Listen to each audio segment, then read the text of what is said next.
பேசும் படம் திரை விமர்சனத்தில் இன்றைக்கு நாம் பார்க்க இருக்கும் திரைப்படம் அஞ்சாமை. அச்சம் என்பது மடமையடா, அஞ்சாமை திராவிடர் உடமையடா என்று கண்ணதாசன் பாடினார்.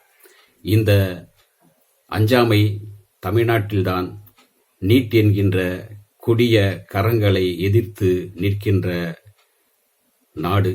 எனவே இது அஞ்சாமைதான். அஞ்சாமையோடு எதிர்த்து நிற்க வேண்டிய ஒரு சூழலில் நாம் இருக்கின்றோம். நீட் சம்பந்தமான ஒரு மையப்புள்ளியை வைத்துதான் நிஜமாக நடந்த சில கதாபாத்திரங்களில் நிஜமாக அந்த நீட் சம்பந்தமாக மருத்துவ படிப்பு படிக்க சென்று தன்னையே மாய்த்து கொண்ட சிலருடைய வாழ்வில் நடந்த உண்மை சம்பவங்களை புனைந்து ஒரு கதையாக உருவாக்கி இருக்கின்றார் SP சுப்புராயன்.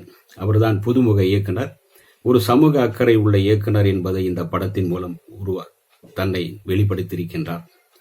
விதார்த், வாணி போஜன், ரஹ்மான், ராமர் மற்றும் பலர் நடித்திருக்கின்றார்கள். இதில் குறிப்பாக நீதிபதியாக பாலச்சந்திரன் IPS அவர்கள் நடித்திருக்கின்றார். மோகன் என்ற சிறுவன் மிக சிறப்பாக நடித்திருக்கின்றார்.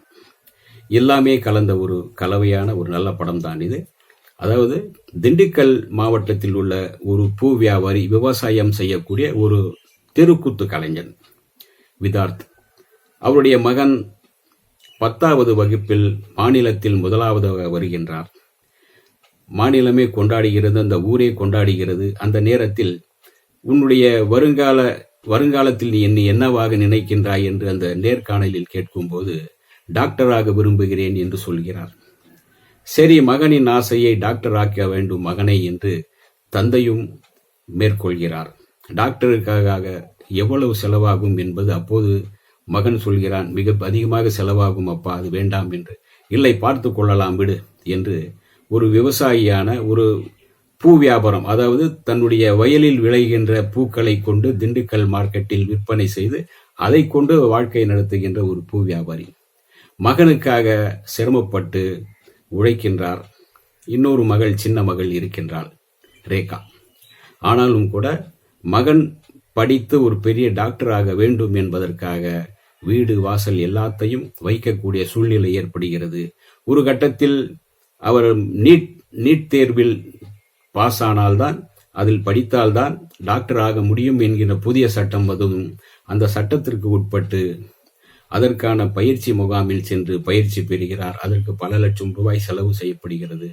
ஒரு கட்டத்தில் அவர் படித்துவிட்டு படிக்க மேற்படிப்பு படிப்பதற்கு, அதாவது நீட் தேர்வில் சென்று படிப்பதற்காக அவருக்கு எக்ஸாம் ஹால் எங்கே வைக்கிறார்கள்? மதுரையில் கேட்கின்றார்.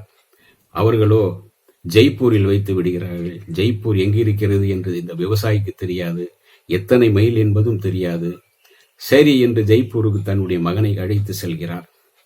ஜெய்ப்பூரில் சென்று அவர் படுகின்ற அவஸ்தை, நீட் தேர்வு என்கிற பெயரில் நடக்கின்ற அந்த அட்டூழியங்கள், கூத்து எல்லாத்தையுமே அப்பட்டமாக அப்படியே வெளிப்படுத்தியிருக்கின்றார்.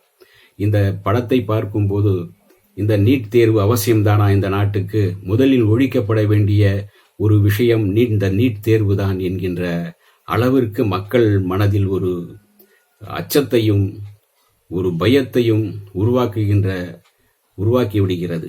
ஏனால் நீட் தேர்வுக்காக செல்கின்ற மாணவர்கள் எப்படியெல்லாம் அவமானப்படுத்தப்படுகிறார்கள், எப்படியெல்லாம் அவஸ்தைப்படுகிறார்கள் என்பதை மிக அழகாக இந்த படத்தில் இயக்குனர் SP சுப்புராயன் விளக்கியிருக்கிறார். மிக அழகாக சொல்லியிருக்கின்றார். அஞ்சாமல் குரல் கொடுக்க வேண்டும். இந்த படத்தின் மூலமாக நீட் தேர்வை நோக்கி மிகப்பெரிய ஒரு குரல் எழுந்திருக்கின்றது. இந்த குரல் மேலும் ஒலிக்க வேண்டும் என்றுதான் இந்த படம் நம்மை சொல்கிறது. இந்த படத்தின் வாயிலாக வருங்கால டாக்டர்களுக்கு ஒரு நல்ல விடியல் கிடைக்க வேண்டும் என்று இந்த இயக்குனரும் சரி, இதன் தயாரிப்பாளரும் விரும்புகிறார் என்றுதான் சொல்ல வேண்டும். இந்த வீடியோ உங்களுக்கு பிடிச்சிருந்தா லைக் பண்ணுங்க, ஷேர் பண்ணுங்க, கமெண்ட் பண்ணுங்க, சப்ஸ்கிரைப் பண்ணுங்க, மறக்காம பெல் ஐகானை கிளிக் பண்ணுங்க.